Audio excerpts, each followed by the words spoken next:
દાંતની અંદર દુખાવો થાય તો કોઈ પણ પ્રકારની દવા વગર આ દાંતની અંદર દુખાવો મટી જાય અને જિંદગીમાં જીવીએ ત્યાં સુધી દાઢમાં કોઈ દિવસ સડો ના થાય, દાઢમાં રૂટ કેનાલ કરાવી ના પડે કે દાઢની ગોળી પણ ગળવી ના પડે, એવો ઉપાય આયુર્વેદની અંદર ચરક ઋષિએ ચરક સંહિતાની અંદર વર્ષો પહેલાં બતાવે છે। તો સૌથી પહેલાં આપણે જોઈએ કે દાઢની અંદર દુખાવો કેમ થાય છે। તો દાઢની અંદર સડો થાય। હવે દાઢની અંદર સડો કેમ થાય છે? તો કે દાઢની અંદર જીવાત ઉત્પન્ન થાય। આ જીવાત ક્યાંથી ઉત્પન્ન થાય છે? બહારથી આવે છે?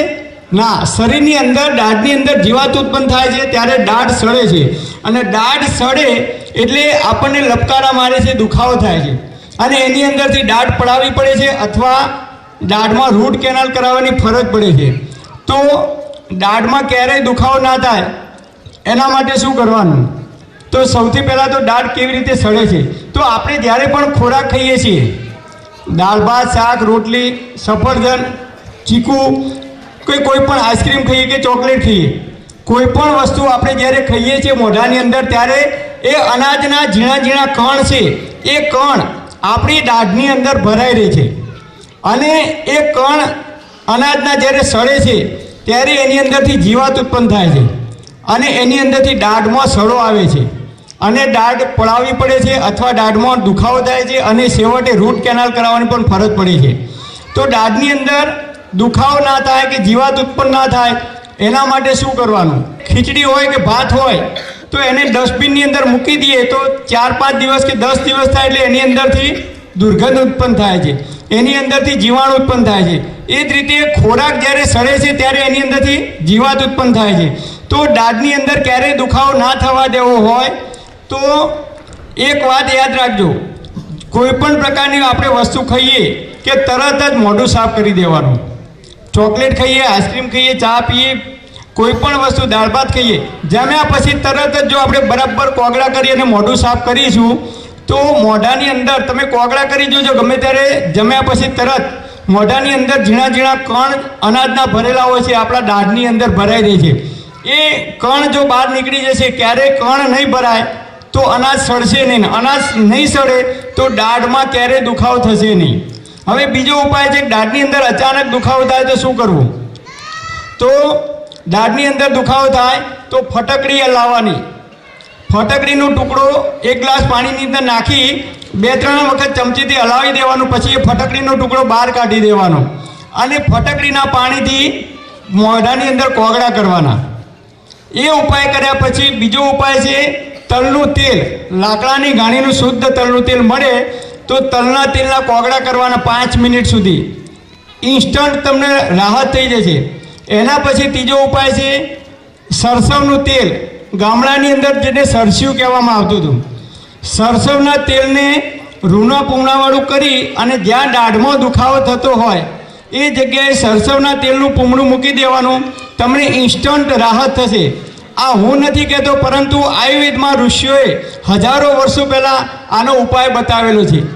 એ ના મળે તો લવિંગ હોય તો લવિંગનું તેલ અત્યારે બજારની અંદર મળે છે, મેડિકલ સ્ટોરમાં પણ લવિંગના તેલનું પૂમણું મૂકીએ તો પણ દાઢની અંદર તરત જ રાહત થાય છે, અથવા લવિંગને વાટી અને દાઢની અંદર ભરી દેવામાં આવે।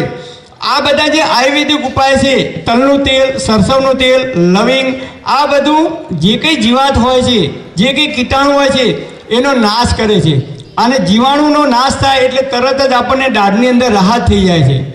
અને બીજું યાદ રાખવાનું, સવારે ઉઠીને તમે બ્રશ નહીં કરો તો ચાલશે, હું કોઈ દિવસ બ્રશ નથી કરતો। પહેલાંના જમાનામાં 70 કે 80 વર્ષ પહેલાં આપણા દાદાઓ હતા તો એ બ્રશ કરતા હતા? નહોતા કરતા, છતાં એમના દાંત મજબૂત રહેતા હતા। કેમ? કારણ કે લીમડાનું દાંતણ કરતા, બાવળનું દાંતણ કરતા, ઓબાનું દાંતણ કરતા, કણજીનું દાંતણ કરતા હતા। અને અત્યારે આપણે સારામાં સારી ટૂથપેસ્ટ વાપરીએ છીએ, મોંઘામાં મોંઘા બ્રશ વાપરીએ છીએ, ઘણા લોકો 2 ટાઈમ બ્રશ કરે છે છતાં એમને દાઢમાં દુખાવો ઉપડે છે, એવા મેં કેટલાય કિસ્સા જોયા છે। તો કેમ આવું થાય છે? આપણે મોંઘા મોંઘી ટ્યુબ વાપરીએ છીએ, સારામાં સારા બ્રશ વાપરીએ છીએ, છતાં ઘણા બધા લોકોને દાઢ પડાવવી પડે છે, દાઢની અંદર રૂટ કેનાલ કરાવવી પડે છે। કેમ? તો જમ્યા પછી તરત જો તમે પાણીથી કોગળા કરવાનું રાખશો તો જિંદગીમાં ક્યારેય તમારી દાઢની અંદર સડો નહીં થાય નાના બાળકોને ચોકલેટ આપો કે આઈસ્ક્રીમ આપો કે કોઈ પણ દ્રાક્ષ કે ચીકુ ખવડાવો, તરત મોઢાની અંદર જો કોગળા કરવામાં આવશે તો એ જે અનાજ છે કે સફરજન જે કંઈ ખાધું છે એના કણ આપણા દાઢની અંદર ભરાઈ નહીં રહે તો દાઢમાં સડો નહીં આવે. તો સવારે ઉઠીને બ્રશ કરવાની જગ્યાએ શું કરવાનું? તો અડધી ચમચી હળદર લેવાની. હળદર એન્ટીઓક્સિડન્ટનું કામ કરે છે, એન્ટીબાયોટિકનું કામ કરે છે. કેન્સરના જીવાણુને નાશ કરવામાં હળદર મદદરૂપ થાય છે. આવું વૈજ્ઞાનિકોએ આજે શોધ્યું, મતલબ કે અત્યારના યુગમાં શોધ્યું.